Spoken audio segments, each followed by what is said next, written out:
آقا سلام، خیر مقدم، خوش آمدید. علیکم السلام و رحمت الله. خدمت بینندگان عزیز عرض سلام و ادب دارم و آرزوی موفقیت. سلامت باشید، محبت دارید. خیلی مختصر مفید سلام علیک کردید مثل همیشه و خوشحالیم از زیارتتون و اینکه میتونیم باز هم درباره موضوع خیلی خیلی مهم استقامت در قرآن از شما بشنویم و یاد بگیریم. بسم الله. بله، یکی از آموزه‌های مهم قرآن برای اینکه مقاومت انسان‌ها بالا بره یادآوری نصرت هاست. درست. آدم یه وقتایی تو اوج سختی ها وقتی قرار میگیره ممکنه یهو بگه که خدا هم که ما رو رها کرده، خدا هم که ما رو فراموش کرده. بعضیا دیدید میگن خدا هم خدای پولدارا، خدا هم خدای مثلا اروپایی‌ها، خدای ما مثل که به یاد ما نیست. هر انسانی در زندگیش یک گردنه‌های مهمی رو پشت سر گذاشته که نصرت الهی در اون گردنه‌ها به دادش رسیده. منتها انسان چون فراموشکاری اینا رو از یاد میبره. یکی از راهبردهای قرآنی اینه که اینو انسان پیوسته به یاد بیاره. بله، من در فلان تاریخ داشتم میمردم، مثلا خدا به دادم رسید. در فلان حادثه نزدیک بود توی تصادف مثلا تیکه تیکه بشم، خدای متعال منو نجات داد. یا مثلا در فلان قضیه نزدیک بود که تمام داراییمو از دست بدم، خدا منو متوجه کرد. آدم باید پیوسته یاد بیاره اون نصرت‌های الهی رو، مخصوصا در جریانات مهم اجتماعی. ملت ایران میگه خب ما 44 ساله داریم میریم جلو، این همه سختی. آقا یاد بیارید که چه وضعیتی داشتید در فلان برهه و اون برهه رو پشت سر گذاشتید. ما شرایط بسیار بسیار سخت‌تر از امروز رو پشت سر گذاشتیم و به حول و قوه الهی از اون شرایط سخت عبور کردیم. مثلا بمباران‌های رژیم بعثی عراق رو یادتون بیاد؟ بله.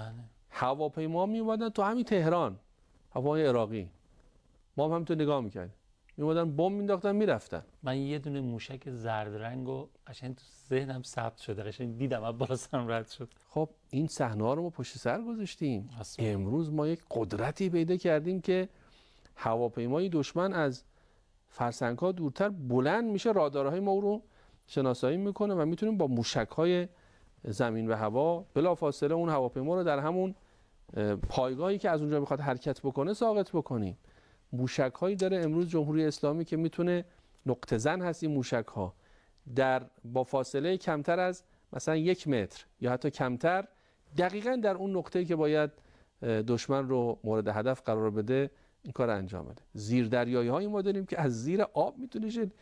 ما کجا بودیم الان کجاییم؟ یه صدای یهو تلویزیون یا رادیو مثلا روشن بود پخش میکرد، من تن و بدنم همینجوری مثل این موبایل ویبره میرفت که صدای آژیر قرمز بود. بعد علامتی که همکنون میشنوید اعلام خطر یا وضعیت قرمز از سریع زیرزمین‌ها و پناهگاه‌ها. واقعا چه دورانی رو گذروندیم. بله، خونه‌ها شاید بعضی از جوان‌ترا، البته ما خیلی پیر نیستیم ولی بالاخره لو دادیم رفتیم. نسبت به ما هستن عزیزانی که جوان‌ترن. یه موقعی تمام خونه‌ها یه پناهگاه توش من قشنگ کرده بودن. تو زیر زمین میرفتن یه چیزی می‌کردن، چند هزینه می‌کردن پناهگاه که هواپیمای عراقی میخواد بیاد یا موشک بارونه برن تو پناهگاه. ببینید خدا در قرآن سوره انفال آیه 26 چقدر قشنگ این راهبرد رو خودش استفاده میکنه. وذکروا اذ انتم قلیل مستضعفون فی الارض تخافون ان یتخطفکم الناس. به مسلمونا میگه. کی میگه؟ تو مدینه. سوره انفال از سور مدنیه که دیگه حکومت تشکیل دادن، قدرت پیدا کردن. میگه یادتونه یه موقعی کم بودید، شماها مستضعف بودید، ناتوان و بالاخره زبون شمرده میشدید. تخافون ان یتخطفکم الناس، انقدر عددتون کم بود که میترسیدید بیان اصلا شما رو بدزدن و برباین. یعنی راحت میومدن شما رو مثلا آدم روها برمی‌داشتن میبردن. فآواکم، خدا به شما مأوا داد، پناه داد. و ایدکم بنصره، خدا شما رو تأیید کرد با نصرت خودش. رزقکم من الطیبات، امروز چه وضعیت خوبی پیدا کردید، انواع اقسام روزی ها در اختیار شماست، با آرامش دارید زندگی میکنید. به یاد اون روز بیافتید تا شاکر بشید. انسان وقتی به یاد گذشته ها افتاد شاکر میشه. سیم خاردار نداشتیم، بهمونم نمیدادن. الان تجهیزات نظامی صادر میکنیم به کدوم کشورها؟ کشورهای خیلی مهم مثلا. بله، من یه سفری رفته بودم روسیه، اونجا میگفتن که مردم روسیه نگاهشون به جمهوری اسلامی یه ابرقدرته، یعنی میگن جمهوری اسلامی روسیه که خودش یکی قدرت‌های بزرگ نظامی جهانه. شما میدونید که بزرگترین قدرت‌های نظامی جهان امریکا هست و روسیه. بله. ما رو به چشم ابرقدرت میگن شما دیگه کی هستین که ما از شما پهپاد میخریم. آره. بله، این قدرتی است که خدا به ملت ایران داده. حالا از این قبیل آیات ما خیلی داریم که خدا الطافش رو به جبهه حق یادآوری میکنه. مثلا در سوره مبارکه عرض کنم خدمت شما بقره آیه 49 و اذ انجیناکم من آل فرعون یسومونکم سوء العذاب، به بنی اسرائیل میگه یادتونه در چه شرایطی بودید؟ فرعونیا چی کار میکردن با شما رو شکنجه میکردن، بچه‌هاتون رو سر میبریدن. حالا هی شما میگید شرایط سخته، اون موقع یادتون رفته؟ یا مثلا در سوره مبارکه آل عمران آیه 123 ولقد نصرکم الله ببدر و انتم اذله، خطاب به مسلمونا میگه مسلمونا تو بدر خدا چجور شما رو یاری کرد؟ شما ذلیل بودید، 313 نفر بودید، دشمناتون 1000 نفر بودن، 3 برابر شما جمعیتشون بود. تسلیحات و تجهیزاتی که داشتن شما هیچ کدوم از اینا رو نداشتید. چقدر اونا اسب داشتن، شما پیاده بودید، شما بر اونا پیروز شدید. یادتون رفته؟ اگر بخوام قرآن رو ترجمه کنیم به زبان روز، یه ترجمه تحت اللفظی داریم، یه ترجمه به زبان روز داریم. قرآن بخوایم به زبان روز ترجمه کنیم اینجوری باید بگیم ملت شریف ایران 80 کشور جهان جمع شده بودن که شما رو زمین بزنن، نتونستن. یه وجب از خاک شما رو نگرفتن، نتونستن بگیرن. شما هیچ یاریاوری تو عالم نداشتید، همه قدرتمندان عالم مقابل شما سفارایی کرده بودن، خدا شما رو یاری کرد. شما در اون جنگی که همه عالم دور هم جمع شده بودن که شما رو زمین بزنن پیروز شناخته شدید. بعد از چند سال دشمن شما در سازمان‌های بین المللی به عنوان متجاوز معرفی شد. خدا با شما کاری کرد که امروز نام رهبر شما در خیابان‌های کشور متجاوز زینت بخش تابلوهاست. میدونید در نجف اشرف ما یه بزرگراهی داریم به نام امام خمینی. کجا بودید الان کجایید؟ بعضیا این حقایق رو نمیبینن، میگن که این که حضرت آقا فرمودن ما نزدیک قله ایم، کوش قله کجاست؟ چشتون رو باز کنید ببینید. به قول شما زمانی ما سیم خاردار بهمون نمیدادن، الان پهپاد صادر میکنیم. ما الان دیگه در آستانه ساخت هواپیمای نظامی و مسافری هستیم.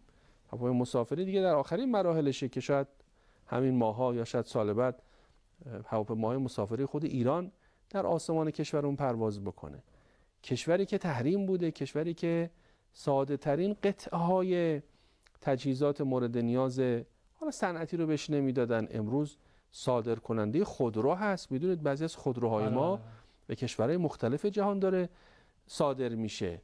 صادرات علم و تکنولوژی، جوانای ما میرن تو کشورهای دیگه پالایشگاه میسازن. ما چند پالایشگاه الان در کشورهای دیگه ساختیم، جوانهای ما رفتن ساختن. ما در خلیج فارس در توسعه مناطق عرض کنم که در توسعه تجهیزات و سکوهای نفتی، این فاز 11 پارس جنوبی که همین چند ماه قبل افتتاح شد، یکی از شاهکارهای علم و تکنولوژی در عرصه نفت و گازه. اینو کی انجام داده؟ همین جوانهایی که دشمن اینا رو تحریم کرده، حتی اجازه نمیده که اینها تو بعضی از رشته‌های دانشی در کشورهای پیشرفته تحصیل بکنن. من حالا این جمله رو از حضرت آقا بخونم که به نوعی تأیید این مطلبی که حضرت علی فرمودید. خدای متعال در طول این سالها به ما کمک کرده است، در برهه‌های مختلف کمک الهی را، دست قدرت الهی را پشت سر این ملت آدم مشاهده می کند و می بیند. یکی از آنها همین است که امروز دولتی که مظهر استکبار است، دولت که اشاره به دولت امریکاست، دچار مشکلات فراوانی است. می‌فرماید ببینید ناکامی‌های دولت آمریکا چیز کوچکی نیست. در همین سالهای اخیر در قضیه فلسطین شکست خوردن. این آقا در سال 87 فرمودن. اون زمان هم اونا تو قضیه فلسطین می‌خواستن کار بکنن، شکست خوردن. در زدودن فکر فلسطین از ذهن ملت‌ها شکست خوردن. امروز این شکست خیلی پررنگ‌تر شده. اون روز آقا میگه در زدودن فکر فلسطین از ذهن ملت‌ها شکست خوردن. امروز کار به جایی رسیده که دیگه بسیج لندن و پاریس و اینا اومده به میدان. در تسلط بر سرنوشت ملت عراق شکست خوردن. آن حکومت مطلقه یک جانبه که میخواستن در عراق به وجود بیاورن ناکام ماندن. میدونید دشمنان میخواستن حکومت عراق دستشون باشه. الان حکومت عراق یک حکومت برادر، دوست، همراه ملت ایران. کی فکر میکرد که یک کشوری که موقع 8 سال با ما جنگیده امروز دوستترین کشور با ما باشه؟ کی این کار کرد؟ خدا این کار کرد. واذکروا اذ انتم قلیل مستضعفون فی الارض تخافون ان یتخطفکم الناس فآواکم و ایدکم بنصره و رزقکم من الطیبات لعلکم تشکرون.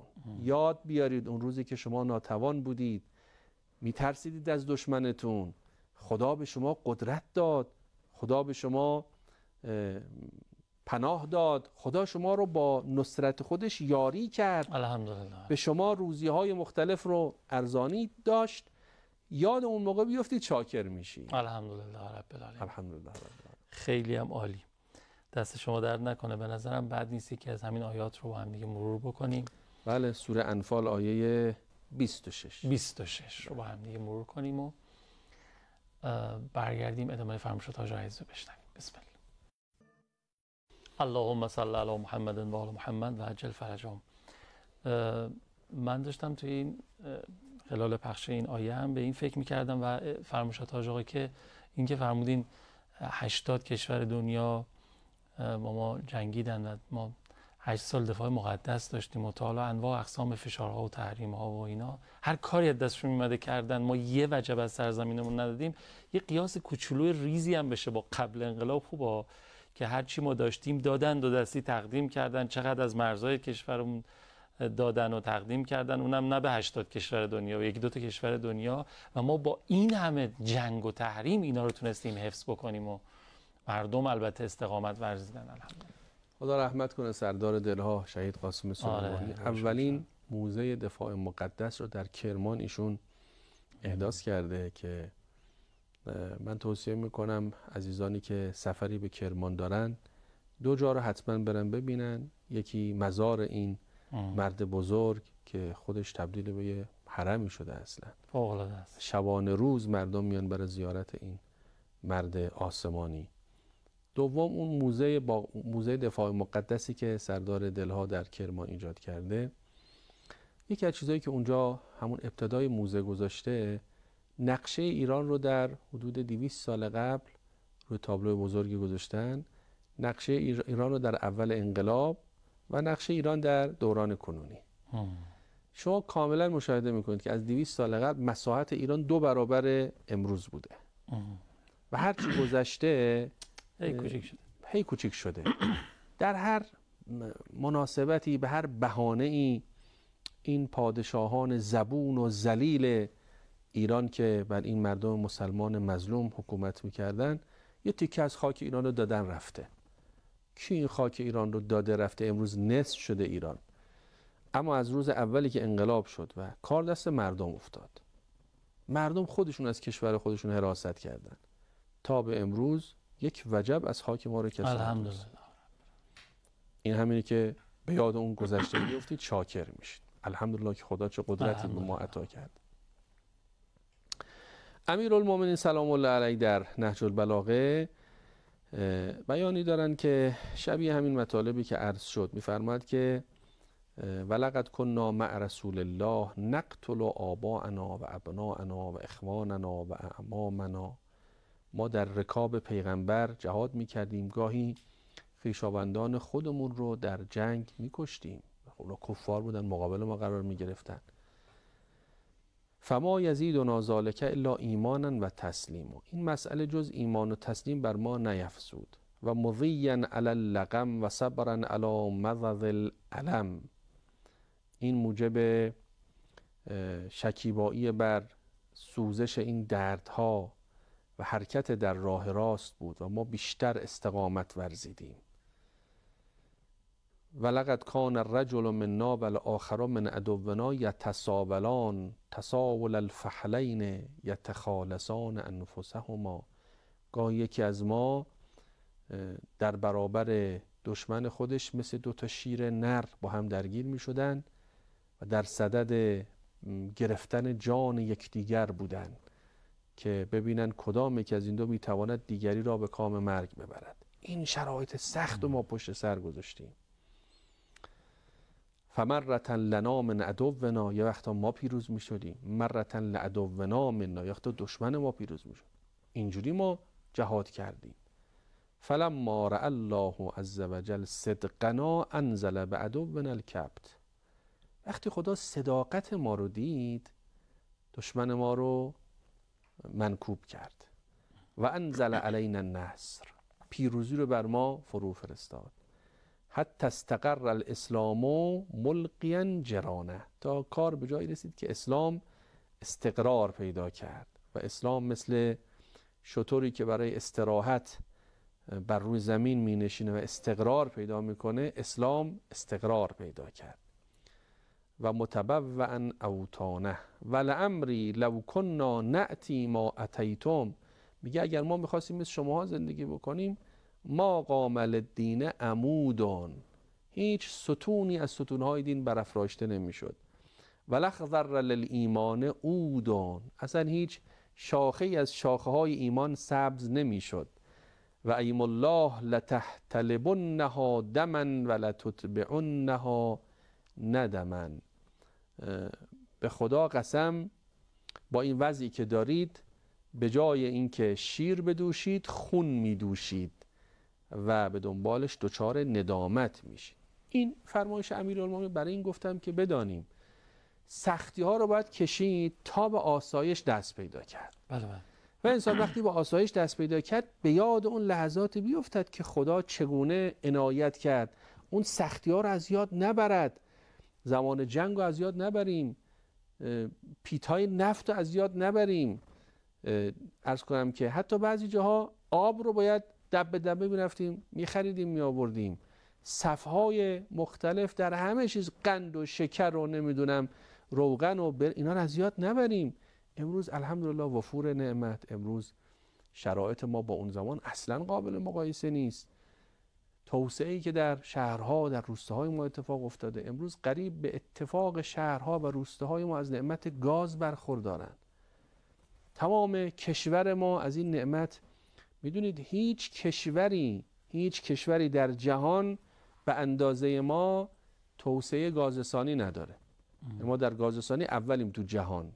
هیچ کشوری اروپایی‌ها تو زمستون با لباس گرم سعی میکنن خودشونو گرم کنن، بس که انرژی اونجا گرونه. گاز که نیست، خیلی جاها با برق باید مثلا خونه هاشونو گرم بکنن. یه جاهایی هم که گاز هست قیمت ها خیلی بالا.